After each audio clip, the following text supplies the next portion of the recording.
Hi, I'm Ella, and I'm here today with Rachel, Bridget, and Becky to discuss adolescent mental health and specifically teacher and school efficacy in both prevention and support. So to get us started today with our introduction, I'd like to talk about our goals, the three different things that we covered in our literature review of this issue. So the issue itself is poor mental health in adolescent students. All of us who have any sort of teaching experience can attest that this is a major issue.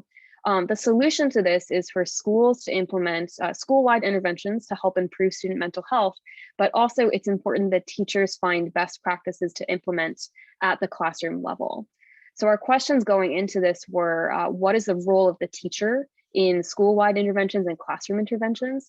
What interventions are actually available to schools? And which populations are most impacted by these interventions? And then lastly, what specific strategies can classroom teachers implement now? So moving on to the official definition of mental health from the World Health Organization. They define mental health as a state of emotional and social well-being in which the individual realizes his or her own abilities, can cope with normal stresses of life, can work productively and fruitfully, and is able to make contributions to his or her own community. So you'll notice looking at all of these different factors that schools are really important in providing grounds for all of these to develop. Emotional and social well-being are super important for students. They need to be able to be in an academic environment that helps them realize their own abilities. They need to be able to cope with the stresses that are to come with schoolwork that'll help them cope with other life stresses as well. Obviously, in school, it's a space for them to learn how to work productively. And it's also an important community for them to be able to make contributions and to develop all of these different mental health capacities. So moving on to the current data on what schools are doing for their students. So schools provide mental health care to over 58% of students. Now, it's important to note that some of these students are also receiving care outside of school, but this is important because it shows that the majority of students are also relying on schools to provide them with proper mental health care. Many of the students who rely solely on school mental health services rather than a mix of in school and out of school are a part of ethnic or racial minority groups, or they're from families of low socioeconomic status. Most students who are seeking access to these mental health care services at school are doing so because they're experiencing major depressive episodes. And the second most common reason for students to seek this out at school is because they're having issues with family, friends, or academics. And this is pretty recent data. It's from the 2019 National Survey on Drug Use and Health.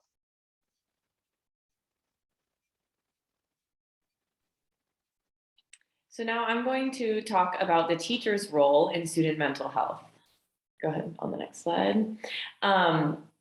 There is plenty of research to show that healthy and supportive relationships between teachers and students promote social, emotional, and psychological well-being of the student.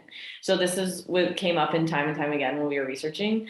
And it's very important. And that's part of a teacher's job in the classroom, right, is to build these relationships with their students. And it is also an essential part of the school climate, which you'll see on the next slide. Students' perception of their school climate plays a major role in mental health. So school climate is defined as the norms, the values, the cultures of the school, that it all kind of makes up a student's school experience. And a study was done on the students' perception of their school climate and perception of certain factors in their school climate. And perception is important because perception is, as we all know, it shapes your reality. So the perception of positive teacher-student relationships was associated with lower rates of depressive symptoms among adolescents. So you can see how teachers kind of have a direct effect on adolescent mental health. Teacher bonding was found to be especially important for high school girls, along with parent involvement and peer relationships. So through these relationships, students can start to confide in teachers, or teachers get to know students, and they can pick up on social emotional cues. But with that in mind, on the next slide, you'll see that most teachers believe that student well-being is their responsibility, but they don't feel equipped to handle it. And this comes from a survey that was done on teachers. So they cited reasons such as a lack of adequate training.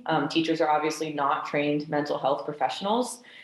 So they aren't supposed to be able to handle those things. There's also lack of resources. Teachers feel under-resourced already, especially in terms of mental health support.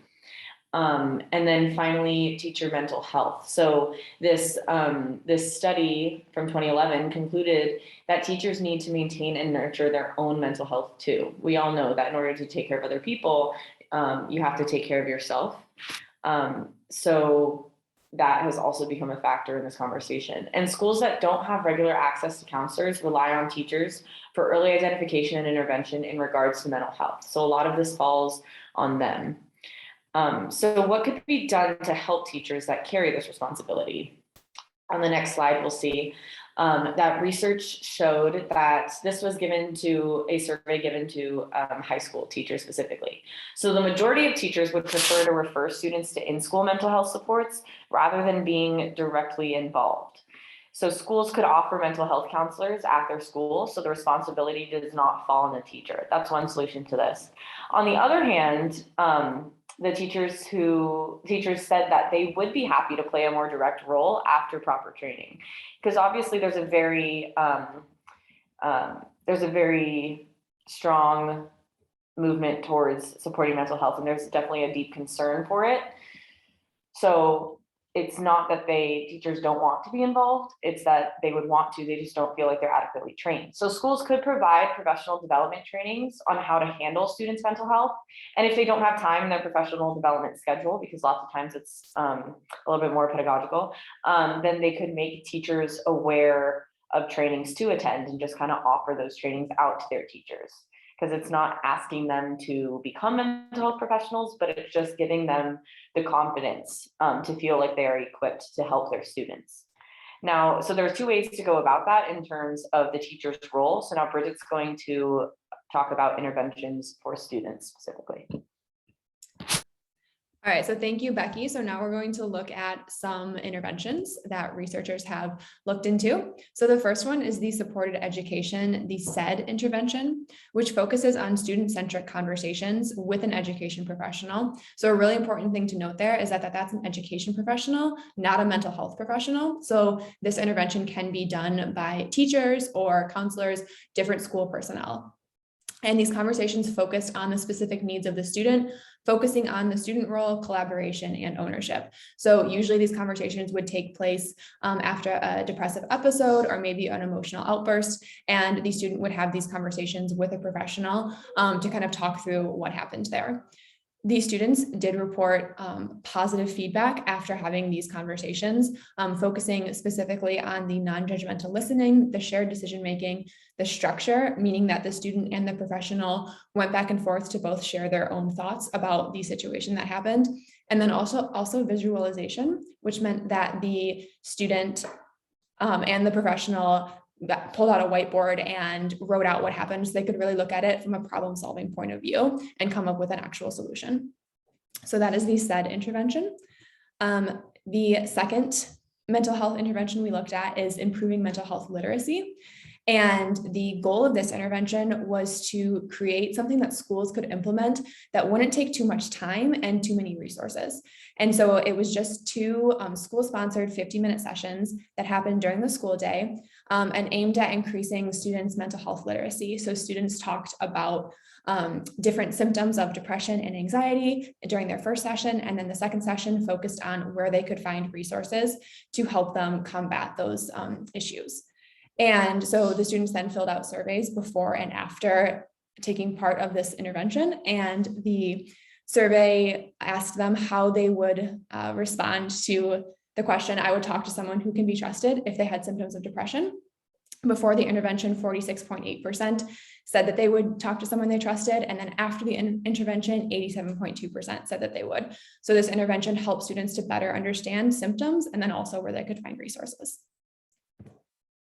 The next intervention looked at a school-based yoga program, which was 8 weekly 45-minute yoga sessions that were given to third graders in a low SES urban public school. And so we first want to note that, of course, third graders are outside of our scope, not being technically adolescents, that middle school, high school age. However, since intervention and early intervention is so important, if we want to care about adolescents, we should also be looking at those lower elementary grades as well. And after participating in these sessions, some students responded, inside your body, it feels like it's calmed down, it's smooth. So helping students to start to put language to what it feels like to have strong mental health. And then they also reported increased ability to fight stress and anxiety after going through these sessions. And then the final intervention was aiming at increasing mindfulness in adolescents.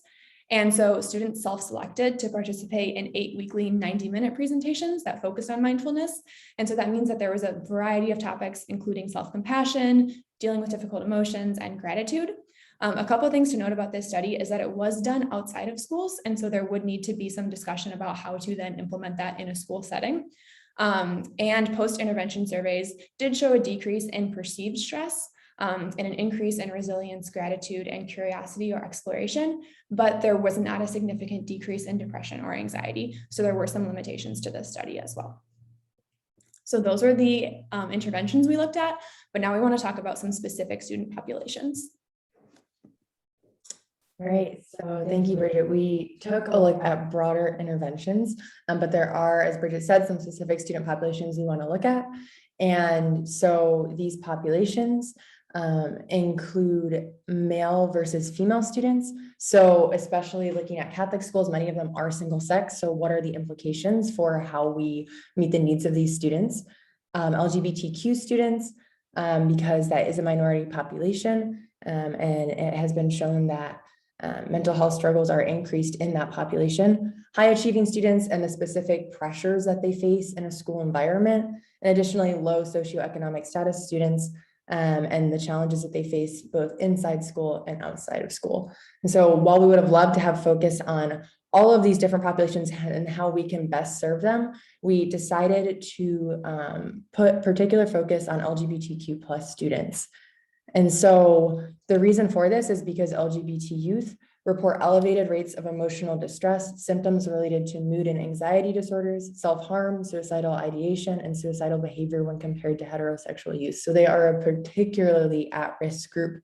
But despite this, and despite the fact that they are more at risk, there does remain a lack of substantial research on the efficacy of mental health and suicide prevention programs that are targeted specifically for LGBTQ youth. Something important to note before jumping into some of the interventions that we're going to look at is that you'll see that there's multiple ways of saying either LGBTQ or LGBT, and that's because there isn't as much research for youth who identified as queer, and so there are some changes as we kind of go through each intervention. So the first intervention practice that I wanted to take a look at is Gay-Straight Alliance programs, and what these are club organizations between LGBTQ students and heterosexual students within a school, and they foster inclusion, advocacy, and socialization. So what that might look like on a day-to-day basis is maybe meetings after school surrounding certain topics, or it could look like hosting an event on the weekend for students involved in that. And so a study was done to examine the relationship between the presence of GSAs in schools and the health and economic benefits for LGBT and heterosexual youth. And so the method was to obtain a survey from students, and students self-reported questions on victimization, homophobic victimization, suicidal ideation, school belonging, truancy, average grades, substance use, and sexual health risks. So it took a really broad approach to how these programs influence our students. And so the results of this study showed a significant relationship between the presence of GSAs in schools, and it showed an overall increase in positive mental health intervention for LGBTQ youth. Something really interesting too about this particular study and other studies is that it noted that LGBT youth don't need to be a part of the programs per se, but simply the knowledge of knowing that their school has a program in place like this also showed a significant impact that was positive for this specific population. And so another study looked at school connectedness as a protective factor for LGBT youth. So the study was in a similar way to the previous one, administered to LGBT students via survey, and assessed school connectedness.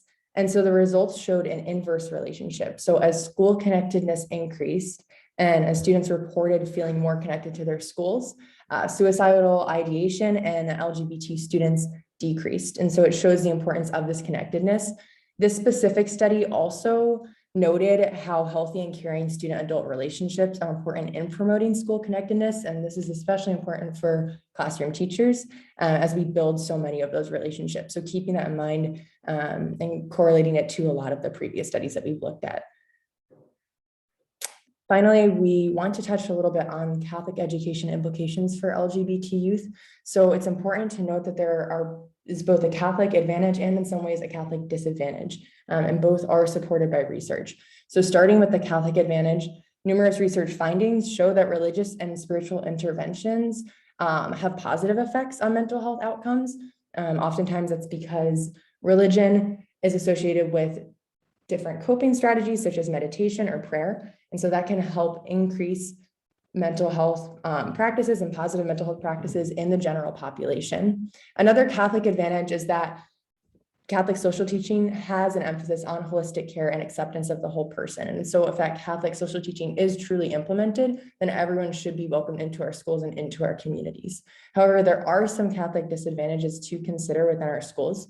Research shows, and I'm quoting here, that hostile messages promoted by religious denominations and groups can foster victimization of LGBTQ adolescents. Furthermore, non-acceptance of LGBTQ views can also undermine academic achievement.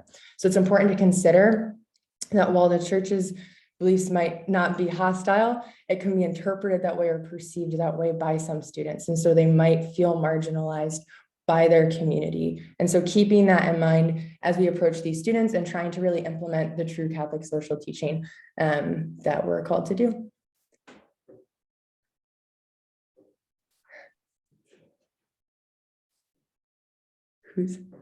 Okay, so looking here, we're going to talk about what can we as classroom teachers do. This is kind of our last section before we wrap it up.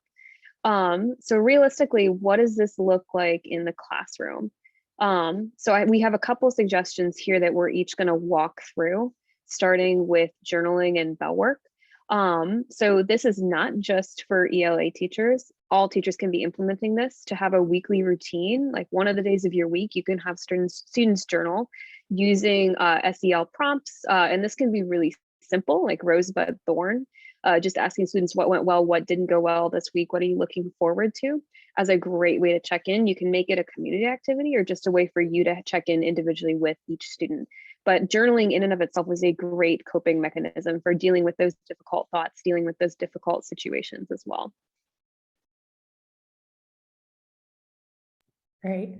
Another suggestion for what we can implement in our classrooms is meditation moments. And what this looks like is just providing students with time in class, whether it's even just for a few minutes, 2 to 3 minutes, to engage in meditative practices. So this could look like asking students to put their heads down on their desks and close their eyes, to engage in breathing exercises, or to intentionally practice gratitude. It's just allowing students space to take a deep breath and to rest for a moment throughout the day. And it is applicable across all contents. I know that in my chemistry classroom, this could be especially useful, but really any teacher could implement it at any level. And then of course, we are all here at ACE Catholic school teachers. And so we have prayer throughout our days in our schools. And so we can incorporate different modes of prayer. Maybe that looks like what Rachel was just talking about with some meditation time, or it could be prayers focusing on gratitude, self-confidence, maybe fighting anxiety. So different ways that we can use prayer to help give students that language to talk about their mental health, and then also to bring those struggles to God.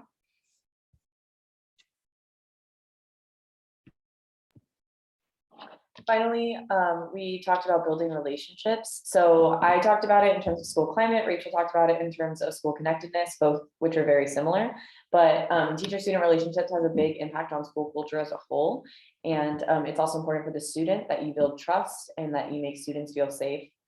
And that's a role of a teacher, is just to build relationships with their students, but making sure that we're building those positive relationships so that you can help protect their mental health.